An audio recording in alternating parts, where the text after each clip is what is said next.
It's time to get some pruning done. Welcome to Joy in the Garden. I'm going to do just a little bit of pruning on this autumn fire sedum here. Now this variety is a pretty nice bushy variety, but if I do a little bit of pruning now, I will prevent any kind of flopping or I guess kind of like splaying open that can happen in the fall, which really gets pretty ugly. The important thing about pruning in the middle of the season with sedums is don't do it too late. So it's kind of the end of June right now. You know, they kind of say if 4th of July is a good time to do it, but don't do it any later than that. You got to let it grow and produce its blooms after the beginning of July. So let me show you here.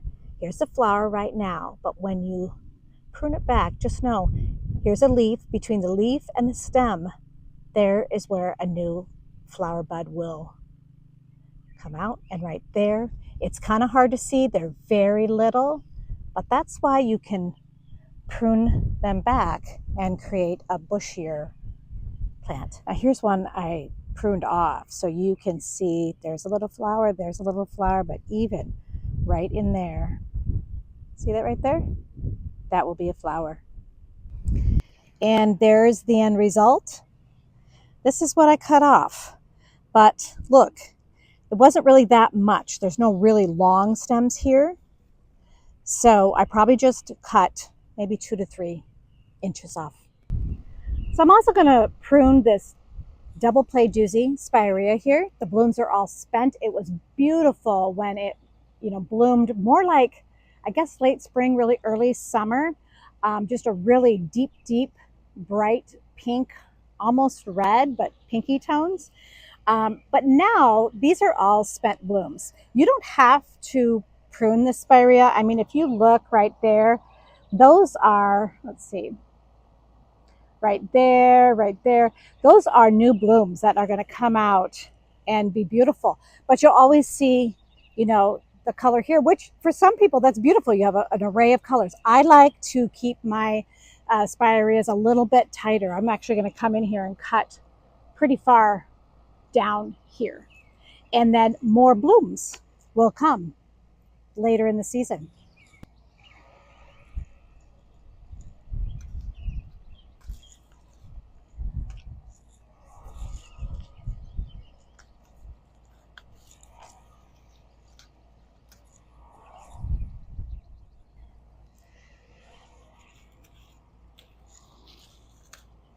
So you don't have to be too particular when you're doing this with this specific plant here.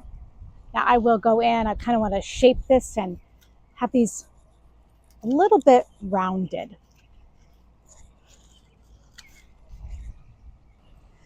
Now I have removed about half of this shrub, I'd say. Well, yeah, definitely I would say.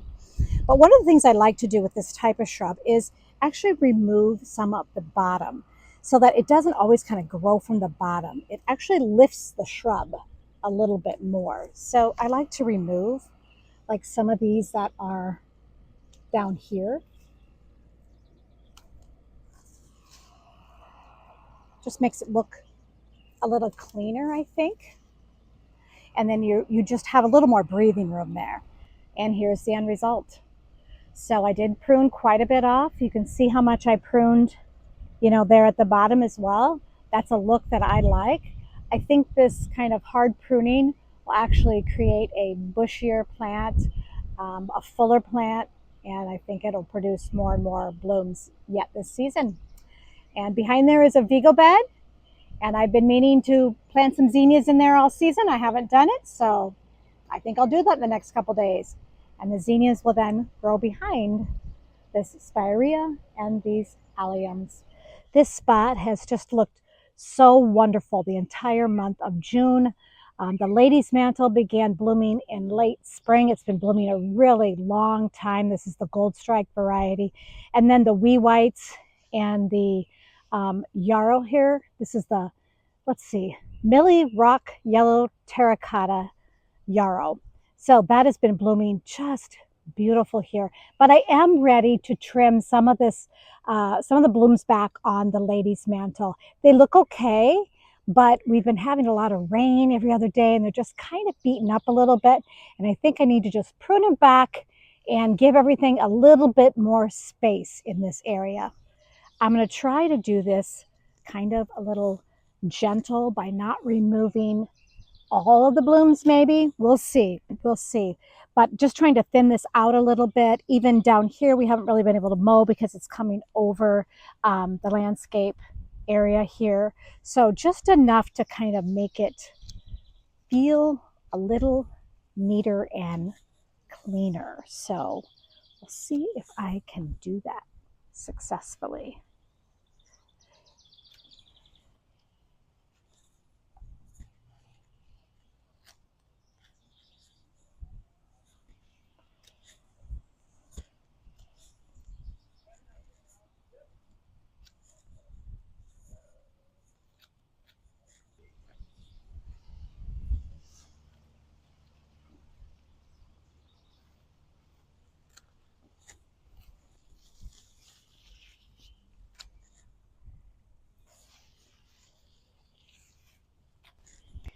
And here's the end result. So I tried to, I did cut quite a bit of the flowers off, probably about half of them, because they were so heavy, and when it rained, it really just weighted the whole flower down. I did trim a little bit back there to give the lady's mantle a little more space, the yarrow a little more space, because they will continue to grow. And then I also cut a little bit more on the edges here just to keep things under control. Isn't this just beautiful how the wee whites and the yarrow just kind of, I don't know, play off each other? But look at what I got going here. I got some yarrow down, and that is a ruby hydrangea right back there. And that's why I'm saying I planted all this stuff way too close. That I bought that this year, and that's why it's already turning. This is also a ruby, but it hasn't turned yet because I planted that last year. So this one's a little more ahead. I think I am going to cut some of these off right here. I don't want that Ruby's Invincible Hydrangea to die under that weight. So I'm going to get in here and I am going to just cut those off. Let's see if I can get over here.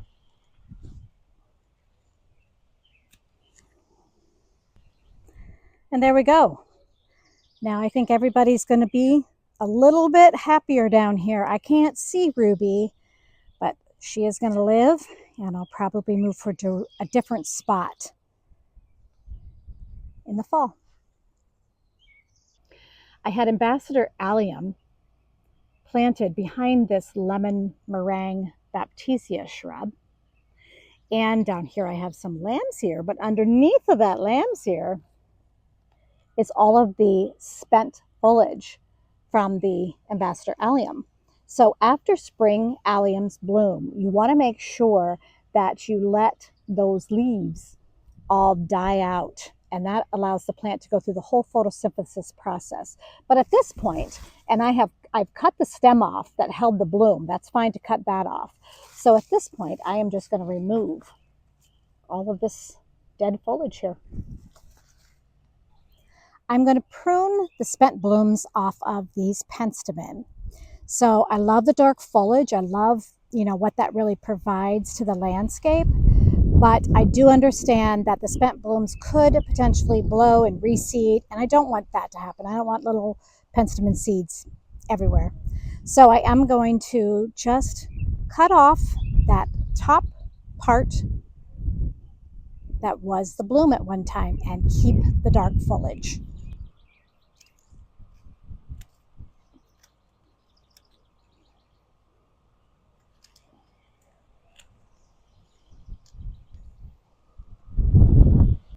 I think this end result looks really pretty. We still have the pop of deep dark foliage.